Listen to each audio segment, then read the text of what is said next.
Price Lord. காலை வேளையிலே இயேசு கிறிஸ்துவின் நாமத்திலே உங்கள் ஒவ்வொருவரையும் நான் வாழ்த்துகிறேன். இன்றைக்கும் நாம் அப்போஸ்தலர் நடபடிகள் 16ஆம் அதிகாரத்தை எடுத்துக்கொள்ளலாம். 16லிருந்து 34ஆம் வசனம் வரைக்கும் அதை நான் வாசிக்கல. அது நன்கு தெரிந்த பகுதி. நான் அதை சுருக்கமாக சொல்கிறேன். பவுலும் சீலாவும் ஊழியத்தின் நிமித்தமாக பிலிப்பி பட்டணத்துக்கு வராங்க. அங்கே லீதியால் ரட்சிக்கப்படுறாங்க. அந்த வீட்டில் தங்கி அவங்க தினந்தோறும் ஊழியம் செய்து ஜெபித்து கொண்டிருக்கிறாங்க. அப்பொழுது ஒரு குறி சொல்லுகிற பெண் பவுல் சீலாவை தொடர்ந்து அவர்களை குறித்து தேவனுடைய ஊழியக்காரர்கள் என்று சொல்லுகிறதை பார்க்கிறோம். எனவே பவுல் ஒரு நாள் என்ன பண்ணுறாரு, அந்த அசுத்தாவியை துரத்திடுறார். அந்த குறி சொல்கிற பெண் மூலமாக வருமானம் நின்றதை பார்த்து அவங்க அந்த ஓனர்ஸ், அவங்க எஜமான்கள் என்ன பண்ணுறாங்க, பவுலையும் சீலாவையும் அதிகாரி இடத்துல ஒப்பு கொடுக்குறாங்க. அவர்களை பயங்கரமாக அடித்து சிறைச்சாலையில் அங்கே உள்ளே போடுகிறதை பார்க்குறோம். அப்பொழுது அந்த சிறைச்சாலையினுடைய அதிகாரி ஜெயிலர் அவர் அதை அவர்களை உள்ளே கொண்டு போய் வைக்கிறார். ரொம்ப இன்சைட் த பிரிசன் வைத்து அங்கே அவர்களை காலில் விலங்கு இந்த செயின் போட்டு அங்கே கட்டுகிறதை நாம் வேதத்தில் இந்த பகுதியிலே பார்க்குறோம். இந்த சிறைச்சாலை அதிகாரி அவர் என்ன பண்ணுறாருன்னா 3 காரியங்களை அங்கே பார்க்கிறார். ஒன்று, அவங்களை பவுலையும் சீலாவையும் ஜனங்களும் அதிகாரிகளும் அடித்து அவர்களை கொண்டு வருகிறதை பார்க்கிறார். அந்த ஜெயிலர் அடித்துனா ரத்தம் வருது, சட்டெல்லாம் கிழியுது, அவ்வளோ கொடுமையாக அடித்திருக்கிறாங்க. அப்படிப்பட்ட ஒரு சூழ்நிலையை பார்க்குறார். அப்படின்னா அவர் என்ன நினச்சிருப்பார், இப்போது ஒரு போலீஸ் அதிகாரிங்க ஒருத்தனை அடித்து இழுத்துட்டு வராங்கன்னா நம்ம பார்க்குறோம், என்ன நினைப்போம், அவங்க ஒரு தப்பான காரியத்தை செய்தவங்க, கிரிமினல், அவங்க ஒரு தீவிரவாதிகள் இல்லைன்னா ஒரு திருடர்கள், அப்படி தான் நம்ம யோசிப்போம். எனவே பவுலை சீலாவையும் குறித்து அவர் அப்படி தான் நினச்சிருப்பார், இவனுங்க ஏதோ பெரிய தப்பு பண்ணியிருக்காங்க, அதனால தான் இந்த அளவுக்கு அடித்து இழுத்துக்கிட்டு வராங்கன்னு. ரெண்டாவது என்ன பார்க்குறோன்னா, அவங்கள சிறையில் போட வைக்கிறாங்க. அதுவும் சிறையில் ஒரு 2-3 கம்பார்ட்மெண்ட்ஸ் இருக்கும். ஃபஸ்ட்டு பார்த்தீங்கன்னா ஒரு சாதாரணமான சிவில் கேஸில் இருக்கிறவங்க, அதுக்கு அடுத்தது இன்னும் கொஞ்சம் மூன்றாவதாக இருக்கிறவங்க பயங்கரமானவங்க. இப்போல்லாம் நம்ம பார்க்குறோம், குண்டாஸ்லலாம் போடுறாங்க, அவங்கெல்லாம் வெளியிலே வர முடியாது, பெயிலே எடுக்க முடியாது, அவங்கெல்லாம் பயங்கர மோசமானவங்க. அதுபோல் இவங்களை உள்ளே கொண்டு போய் காலில் செயின் போட்டு கட்ட வைக்கிறாங்க. அப்படின்னா இவங்க ஏதோ பயங்கர மோசமான ஆளுங்க அப்படின்னு அவர் ஜெயிலர் நினச்சிருப்பார். மூன்றாவதை பார்க்குறோம், பவுலும் சீலாவும் ஜெயிலர்கிட்ட எதுவுமே பேசலை, அடிக்கிறவங்கக்கிட்டே பேசலை, இவர்கிட்டையும் எதுவுமே பேசலை, அவங்க அமைதியாக இருக்காங்க. உள்ளே கொண்டு போய் இவங்கள வச்சிடுறாங்க. ஆனால் இப்படிப்பட்ட சூழ்நிலையில் தான் ஒரு இன்சிடெண்ட் நடக்குது. இன்றைக்கு நாம் அதை தான் இந்த பகுதி நன்கு தெரிந்த பகுதியாக இருந்தாலும் இந்த காரியத்தை ஆவியானவர் எனக்கு சொன்ன ஒரு காரியத்தை சொல்லி நாம் ஜெபிக்க போகிறோம். 29ஆம் வசனம் 30ஆம் வசனத்தை நான் வாசிக்கிறேன். அந்த 16ஆம் அதிகாரத்தில், அப்பொழுது அவன் தீபங்களை கொண்டு வர சொல்லி, யாருன்னா சிறை அதிகாரி ஜெயிலர் கொண்டு வர சொல்லி உள்ளே ஓடி நடுநடுங்கி பவுலுக்கும் சீலாவுக்கும் முன்பாக விழுந்து அவர்களை வெளியே அழைத்து ஆண்டவன்மாரே, ரட்சிக்கப்படுவதற்கு நான் என்ன செய்ய வேண்டும் என்றான். ஹல்லேலூயா. இது ஒரு பார்க்கறதுக்கு வேடிக்கையாக இருக்குது இந்த வசனத்தை மட்டும். ஏன்னா நான் ஏற்கனவே சொன்னேன், பவுலும் சீலாவையும் அடிக்கிறாங்க, ரத்தம் சொட்டுது, அவங்கள இழுத்துக்கிட்டு வராங்க. அது மாத்திரம் இல்லை, சிறையில் 3வது இன்டீரியர் கம்பார்ட்மெண்ட்டில் அவங்கள காலில் செயின் கட்டி அங்கே வச்சு பத்திரமா பார்த்துக்கணுன்னு அந்த அதிகாரிகள் ஜெயிலருக்கு சொல்லிட்டு போகிறாங்க. பவுலும் சீலாவும் சிறைச்சாலை அந்த அதிகாரிகிட்ட எதுவுமே பேசலை.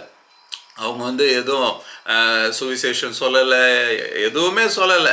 அவங்க அடி வாங்குறாங்க, ரத்தம் சொட்டுது, இழுத்துட்டு வராங்க, அவமானப்படுத்துகிறாங்க, உள்ளே கட்டி வை அப்படின்னு சொல்லிட்டு போகிறாங்க அதிகாரிகள். அமைதியாக இருக்காங்க. ஆனால் இந்த 29ஆவது வசனம் 30ஆவது வசனத்தில் பார்க்குறோம், ஜெயிலர் தீபங்களை கொண்டு வர சொல்லி, இப்போ போல் அங்கே அப்போ லைட்ஸ் கிடையாது, அப்போல்லாம் அந்த பந்தங்கள் போல தான் வச்சுருப்பாங்க வெளிச்சத்துக்கு, கொண்டு வர சொல்லி அங்கே பவுலுக்கும் சீலாவுக்கும் முன்பதாக அவர் என்ன பண்ணுறாரு, விழுந்து அவர்களை வெளியே அழைத்து ஆண்டவன்மாரே, ரட்சிக்கப்படுவதற்கு நான் என்ன செய்ய வேண்டும் என்று சொல்லுகிறதை பார்க்குறோம். இது மட்டும் பார்த்தோம்னா நமக்கு ஆச்சரியமாக இருக்குது. எப்படிப்பா அவங்க ஒரு மோசமான பயங்கரவாதிகள் போல இருக்காங்க, அடிக்கப்பட்டு உள்ள ஜெயிலில் வைக்கப்படுறாங்க, அவங்க வாய் திறந்து எதுவுமே சொல்லலை. ஆனால் இந்த ஜெயிலர் அவங்க முன்னாடி விழுந்து ஆண்டவன்மாரை ரட்சிக்கப்படுவதற்கு நான் என்ன செய்ய வேண்டும் என்று சொல்லுகிறதை பார்க்கிறோம். அப்படி அவர் சொல்றதுக்கு என்ன அப்படி வேற காரணம் இருக்குன்னா, 3 காரணங்களை நான் இந்த பகுதியிலிருந்து சொல்லி நான் உங்களுக்கு விளக்க ஆசைப்படுகிறேன். 22 24 வசனம் வரைக்கும் நான் வாசிக்கிறேன். அப்பொழுது ஜனங்கள் கூட்டம் கூடி அவர்களுக்கு விரோதமாய் எழும்பினார்கள். அதிகாரிகள் அவர்கள் வஸ்திரங்களை கிழித்து போடவும் அவர்களை அடிக்கவும் சொல்லி அவர்களை அநேக அடி அடித்த பின்பு சிறைச்சாலையிலே வைத்து அவர்களை பத்திரமாய் காக்கும்படி சிறைச்சாலைக்காரனுக்கு கட்டளையிட்டார்கள். அவன் இப்படிப்பட்ட கட்டளையை பெற்று அவர்களை உட்காவலறையிலே அடைத்து அவர்கள் கால்களை தொழுமரத்தில் மாட்டி வைத்தான். இதுதான் முதல்ல நான் சொன்னேன். அவங்கள அடிக்கிறத பார்க்குறோம். அவங்கள இழுத்துக்கிட்டு வந்து சிறைச்சாலையில் அவங்கள வந்து காலில் தொழுமரத்தில் கட்டி வைக்கிறதை இங்கே பார்க்குறோம். அப்போது இந்த இன்சிடெண்ட்டை வந்து ஜெயிலர் பார்க்குறாரு. என்டூரன்ஸ் இன் சஃபரிங், துன்பத்தில் வந்து சகிப்புத்தன்மை. இந்த 2 பேரையும் ஒரு பெரிய கும்பல் அதிகாரிகள் அடிக்கிறாங்க, அவமானப்படுத்துகிறாங்க, இழுத்துக்கிட்டு வராங்க. ஆனால் இவங்க எதுவுமே ரியாக்ட் பண்ணலை. இவங்க ரியாக்ட் பண்ணாமல் இருக்காங்க. யூஸ்வலாக பார்த்தீங்கன்னா ஒருத்தனை அடித்தா ஒரு அடிக்கு பேசாமல் இருப்பாங்க, 2 அடிக்கு பேசாமல் இருப்பாங்க, 3வது அடி அடித்த உடனே திரும்ப ஒரு அடியாவது அடிப்பாங்க. அவங்க இல்லை ஏதாவது சொல்லுவாங்க, என்னையா அடிக்கிறேன்னாவது சொல்லுவாங்க. ஆனால் இவங்க வந்து they were very silent and accepted everything for the name of Christ. இயேசு கிறிஸ்துவுக்காக அவங்க அதை அப்படியே அக்செப்ட் பண்ணுறதை பார்க்குறோம். என்டியூரன்ஸ், சகிப்புத்தன்மையை பார்க்குறோம். இன்றைக்கு பார்க்கலாம், யாரையாவது ஒருத்தர் ஒரு சர்ச்சிலையோ இல்லை ஒரு பாஸ்டருக்கோ விரோதமாயிட்டா உடனே எல்லாம் யூனிட்டியாக எல்லாம் ஒரு யூனியனாக சேர்ந்து ஊர்வலம் போகிறது, கலெக்டரை பார்க்குறது, இதெல்லாம் செய்கிறதை நம்ம பார்க்குறோம். ஆனால் இவங்க பார்த்தீங்கன்னா அமைதியாக அதை வந்து ஏற்றுக்கொள்ளுகிறதை பார்க்குறோம். அதை வந்து அந்த ஜெயிலர் பார்த்தாரு. இவங்க ஏன்ப்பா இப்படி இருக்கிறாங்க, இவ்வளோ அடி அடிக்கிறாங்க இவங்க, ஆனால் பொறுமையாக எதுவுமே பேசாமல் இருக்கிறாங்க. அவங்களுடைய சகிப்புத்தன்மை அவருடைய ஜெயிலருடைய உள்ளத்தை தொடுகிறதை பார்க்கிறோம். 2வதாக என்ன அவர் வந்து பார்க்கிறாருன்னா 25ஆம் வசனம் 26ஆம் வசனத்தை நான் வாசிக்கிறேன். நடு ராத்திரியிலே பவுலும் சீலாவும் ஜெபம் பண்ணி தேவனை துதித்து பாடினார்கள். காவலில் வைக்கப்பட்டவர்கள் அதை கேட்டுக்கொண்டிருந்தார்கள். சடிதியிலே சிறைச்சாலையின் அஸ்திபாரங்கள் அசையும்படியாக பூமி மிகவும் அதிர்ந்தது. உடனே கதவுகள் எல்லாம் திறவுண்டது. எல்லாருடைய கட்டுகளும் கழண்டு போயிற்று. உள்ள இருக்கிறாங்க பவுலும் சீலாவும், எல்லாரும் படுத்துட்டாங்க. மிட் நைட் ஆயிடுச்சு. ஜெயிலரும் அங்கே படுத்துட்டார், அவருடைய ரூமில் படுத்துட்டார். அப்போ பவுலும் சீலாவும் தேவனை நோக்கி துதிக்க ஆரம்பிச்சிடுறாங்க. ப்ரைஸ் அட் ஆல் டைம்ஸ், பாட்டு பாடி அவங்க துதிக்கிறாங்க. அதெல்லாம் எல்லாரும் கேட்குறாங்க. உள்ளே இருக்கிற மற்ற சிறை கைதிகள் கேட்குறாங்க, இவர் ஜெயிலரும் கேட்குறாரு. அவங்க பாட்டு பாடி துதிக்க ஆரம்பிச்சிடுறாங்க. ப்ரைஸிங் அட் ஆல் டைம்ஸ், எல்லா நேரங்களிலுமே துதிக்கிறது. யூஸ்வலாக இது போல் நடந்ததுன்னா என்ன பண்ணுவாங்க? இப்போது நமக்கே இது போல் ஒரு ஏதோ ஒரு சுவிசேஷன் சொல்லிட்டு போகிறோம், அங்கே அடிக்கிறாங்க, உதைக்கிறாங்க. வந்தோம்னா வீட்டில் வந்தோ இல்லை ஜெயிலில் இருக்கக்குள்ளே நம்ம என்ன துதிப்போம் ஆண்டவரை, அழுவோம், இல்லைன்னா முறுமுறுப்போம். ஏன் ஆண்டவரை இதை அலோவ் பண்ணீங்க, உங்கள் வேலைக்கு தானே போனோம் அப்படிம்போம். ஆனால் இவங்க 2 பேரும் அதை பற்றி எதுவும் பேசாமல், இவங்க பிரச்சனைகளை பேசாமல், இவங்க துக்கங்களை பகிர்ந்து கொள்ளாமல் 2 பேரும் என்ன சொல்லிப்பாங்க, உன்னால தான்டா நான் வந்தேன், இங்கே மாட்டிக்கிட்டேன்னு சொல்லியிருக்கலாம். சீலா கூட சொல்லியிருப்பாரு, உங்களை நம்பி வந்தேன் ஐயா, இப்படி மாட்டிக்கிட்டேன் ஐயா அப்படின்னு சொல்லுவாங்க. ஒருத்தரை ப்ளேம் பண்ணுறது பண்ணுவாங்க அடுத்தது. ஆனால் இவங்க எதுவுமே செய்யலை. ஆண்டவரை பார்த்து துதிக்க ஆரம்பிச்சிட்டாங்க. அடோனாய், ஓ காட், தேங்க்யூ தேங்க்யூங்கிறாங்க. நம்ம சொல்லுவோமா பாருங்க. இதை வந்து இந்த ஜெயிலர் கேட்குறாரு.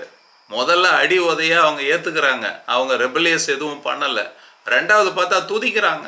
எப்பா என்னப்பா இவ்வளோ மோசமான சூழ்நிலையில் இவங்க யாரையோ துதிச்சிக்கிட்டு இருக்கிறாங்க, இவங்க சாமியை கும்பிடுறாங்க, பயங்கர வித்தியாசமான ஆளுங்களாக இருக்கிறாங்களே. ஜெயிலர் அதை பார்க்குறார். 3வதாக இன்னொன்று நடக்கிறது தான் ரொம்ப ரொம்ப ஆச்சரியமான விஷயம். 27ஆம் வசனம் 28ஆம் வசனத்தை நான் வாசிக்கிறேன். சிறைச்சாளர்காரன் நித்திரை தெளிந்து சிறைச்சாலையின் கதவுகள் திறந்திருக்கிறதை கண்டு கட்டுண்டவர்கள் ஓடி போனார்கள் என்று எண்ணி பட்டயத்தை உருவி தன்னை கொலை செய்து கொல்ல போனான். பவுல் மிகுந்த சத்தமிட்டு, நீ உனக்கு கெடுதி ஒன்றும் செய்து கொள்ளாதே, நாங்கள் எல்லோரும் இங்கே தானே இருக்கிறோம் என்றான். ஹல்லேலூயா. இதுதான் வந்து எல்லாத்த விட பெரிய ஒரு காரியம். முதல்ல அடித்ததை ஏற்றுக்கிட்டாங்க, 2வது துன்பத்தின் மத்தியில் துதிக்கிறாங்க, 3வது என்னன்னா ஃபெய்த்ஃபுல்னஸ் அட் எனி காஸ்ட், உண்மையாக இருக்கிறது. என்னை வந்து அதிகாரிகள் இங்கே வச்சிருக்கிறாங்க, இந்த ஜெயிலர் வந்து பாதுகாப்பாக இருக்காரு. அப்போ வந்து ஒரு அற்புதம் நடக்குது. பயங்கர பூமி அதிருது, அந்த கட்டடங்கள் எல்லாம் கட்டுகள் எல்லாம் உடைக்கப்படுது. யூசுவலாக என்ன பண்ணுவாங்க, அப்படிப்பட்ட ஒரு சூழ்நிலை வந்ததுன்னா நம்ம இருந்தால் என்ன செய்வோம் யோசித்து பாருங்க. ஆண்டவர் வந்து அற்புதம் செஞ்சார் அல்லேலுயா அப்படின்ட்டு ஆளா ஓடு அப்படின்னு ஓடி இருப்போம். ஆனால் இங்கே பார்த்தா பவுலும் சீலாவும் ஓடலை, அங்கேயே இருக்கிறாங்க. ஜெயிலருக்கு சொல்கிறாங்க, நீ கெடுதி ஒன்றும் செய்து கொள்ளாதே, நாங்கள் எல்லாரும் இங்கே தான் பார்க்குறோம், நாங்கள் ஓடலை, நீ கவலைப்படாத, நாங்கள் வந்து உண்மையாக தான் இருப்போம். எங்களை வந்து யார் எங்களை உள்ள ஜெயிலில் போட்டாங்களோ அவங்க வந்து எங்களை விடுதலை பண்ணினாதான், நாங்களாம் ஓட மாட்டோம், எந்த சூழ்நிலையிலும் நாங்கள் உண்மையாக தான் இருப்போம். Faithfulness at any cost. கிறிஸ்துக்கள் பிரியமானவர்களே, ஜெயிலர் வந்து பவுலையும் சீலாவும் அடிக்கப்பட்டு அவங்கள ஜெயிலுக்கு கொண்டு வருகிறதை பார்க்குறார். ஜெயிலர்கிட்ட அவங்க எதுவுமே சுவிசேஷமும் சொல்லலை, ஒன்றும் சொல்ல கிடையாது. அவங்க உள்ளே போயிட்டாங்க, கட்டிட்டாங்க, உள்ளே கொண்டு போய் கட்டிட்டாங்க, காலை வந்து தொழு மரத்தில் கட்டி வச்சுட்டாங்க. ஆனால் 3 காரியங்கள் அந்த ஜெயிலரை பவுலையும் சீலாவையும் பார்த்து பாதித்ததை பார்க்கிறோம். முதல் காரியம் என்டியூரன்ஸு, அவங்களுடைய சகிப்புத்தன்மையை அவர் பார்க்கிறார். 2வதாக துதிக்கிறத பார்க்கிறார். இவ்வளோ கஷ்டத்தில் பாடுகள் மத்தியில் இவங்க வந்து அவங்க தேவனை துதிக்கிறாங்களே அப்படின்னு பார்க்குறாரு. 3வதாக அங்கே எல்லாம் உடஞ்சிருச்சு, பில்டிங்லாம் கொலாப்ஸ் ஆகிடுச்சு, கதவுலாம் திறந்துருச்சு, அவங்க செயின்ஸ் எல்லாம் புரோக்கன், அவங்க ஆனால் ஓட மாட்டேங்கிறாங்க, அங்கேயே இருக்காங்க. நீங்கள் ஒன்றும் பண்ணிக்காதப்பா, நீ உன்னை கெடுதி பண்ணிக்காத, நாங்கள் இங்கே தான் இருக்கிறோம், வி ஆர் ஹியர், நாங்கள் ஓடலை அப்படின்னு சொல்கிறாரு. அதை 3 காரியங்களையும் பார்த்தவர் அந்த ஜெயிலருடைய வாழ்க்கையிலே ஒரு பாதிப்பு வருகிறதை பார்க்கிறோம். இப்போ இதிலிருந்து நான் ஒரு காரியத்தை ஆவியானவர் நமக்கு சொல்கிறாரு. How is your life influencing others? Paul சீலா வாழ்க்கையில் கஷ்டம், துக்கம், அவமானம் இருக்குது. ஆனால் அவங்க வாழ்க்கை வந்து ஜெயிலரை வந்து ஒரு பாதிப்பை உண்டாக்குகிறதை பார்க்குறோம். பிரியமானவர்களே, நம்ம வாழ்க்கை எப்படி மற்றவர்களை பாதிக்குது? வீட்டில், வேலை செய்கிற இடத்துல, சர்ச்சில், நம்ம அநேக இடங்களில் போகிறோம் வரோம். என்னையும் சேர்த்தே சொல்கிறேன், என் வாழ்க்கை யாரையாவது ஒரு பாதிப்பை உண்டாக்குதா? அது நல்ல விதத்தில் இருக்கணும், பாசிட்டிவாக இருக்கணும், நெகட்டிவாக இல்லை. இன்றைக்கு பார்த்தீங்கன்னா, அட போயா, இவனை பார்த்தாலே நம்ம இயேசுவை நம்பவே முடியாதுப்பா, இவன் இவ்வளோ மோசமாக இருக்கிறான், அப்படி நம்ம வாழ்க்கை இருக்கா? பவுலையும் சீலாவையும் பார்த்தவங்க இவங்க தேவன், அப்போ உண்மை உள்ள தேவன். ஏன்னா இவங்கக்கிட்ட இவ்வளோ சகிப்புத்தன்மை இருக்குது. இவ்வளோ கஷ்டத்தின் மத்தியில், துன்பத்தின் மத்தியில் இவங்க துதிக்கிறானுங்க. ஓடுறதுக்கு, தப்பிக்கிறதுக்கு வாய்ப்பு கிடைச்சாலும் போக மாட்டேங்கிறான். அப்படிப்பட்ட 3 காரியங்களை பார்த்து ஜெயிலருடைய வாழ்க்கை அங்கே மாறுகிறதை பார்க்கிறோம். அதனால தான் அவர் சொல்றாரு, அவங்கள வெளியில கொண்டு வந்து, ஆண்டவன்மாரே ரட்சிக்கப்படுவதற்கு நான் என்ன செய்ய வேண்டும்? நீங்க ரட்சிக்கப்பட்டிருக்கிறீங்கன்னு நான் பார்க்குறேன். You are saved by your actions. உங்கள் இந்த காரியங்களை நீங்கள் நடந்து கொண்ட விதங்களை பார்த்து நான் நம்புகிறேன், நீங்கள் ரட்சிக்கப்பட்டிருக்கிறீங்க. உங்களை யாரோ ஒரு தேவன் ரட்சித்திருக்கிறார். நீங்கள் வணங்குகிற தெய்வம் உண்மையான தெய்வம்னு நான் அறிந்து கொள்கிறேன். அப்போ நானும் ரட்சிக்கப்படணும், உங்களை போல நான் என்ன செய்யணும் அப்படின்னு கேட்குறார். நம்முடைய வாழ்க்கை மற்றவர்களை இது போல் பாதிப்பை உண்டாக்குதுங்களா? இல்லை நம்மளை பார்த்து மற்றவங்க இடரல் அடைகிறாங்களா? இவனை பாரு, இவன் வாழ்க்கையும் இவனும் வாரம் கோயிலுக்கு போகிறான், லேலியாங்கிறான், எல்லாம் செய்கிறான். யாராவது நம்மளை பார்த்து கேட்டிருக்கிறாங்களா? சிஸ்டர், நான் ரட்சிக்கப்படுறதுக்கு என்ன செய்யணும்னு உங்களை யாராவது பார்த்து கேட்டிருக்காங்களா? இல்லை பிரதர், நான் ரட்சிக்கப்படுறதுக்கு என்ன செய்யணும்னு கேட்டிருக்காங்களா? நீங்கள் சுவிசேஷம் சொல்லாமலே உங்களை பார்க்குற காய்கறி அம்மா வராங்க, உங்களுக்கு காய் விற்கிறாங்க. அம்மா, நீ கும்பிட்ற தெய்வம் உண்மையான தெய்வம்மா, ஏன்னா உன் குணத்தெல்லாம் பார்க்குறேன், உன் நடக்கையை நான் பார்க்குறேன். சிஸ்டர், நான் எப்படி சிஸ்டர் இது போல் ரட்சிக்கப்படணும்னு யாராவது உங்களை கேட்டிருக்காங்களா? மளிகை கடைக்காரர் கேட்டிருக்காரா?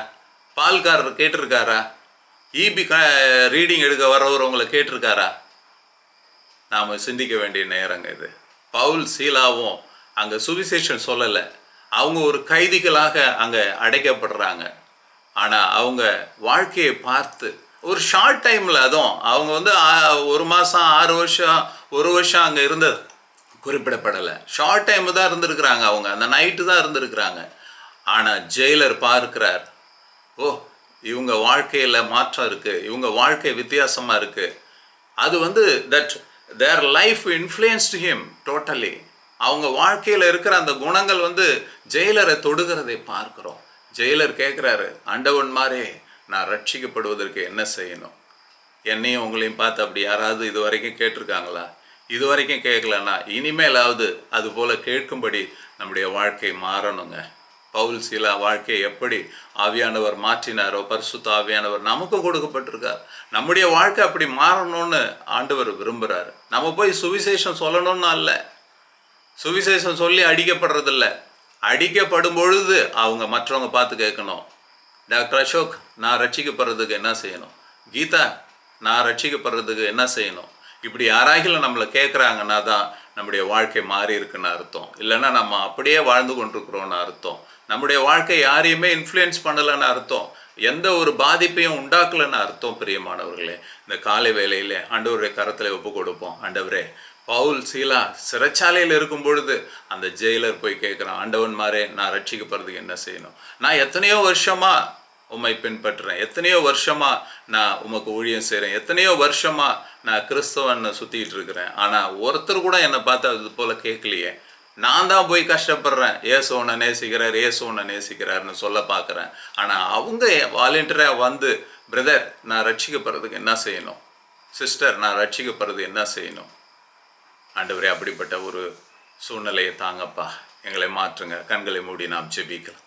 ஆண்டவரே, கரத்தில் ஒப்பு கொடுப்போம். பரிசுத்த ஆவியின் கரத்தில் ஒப்பு கொடுப்போம்.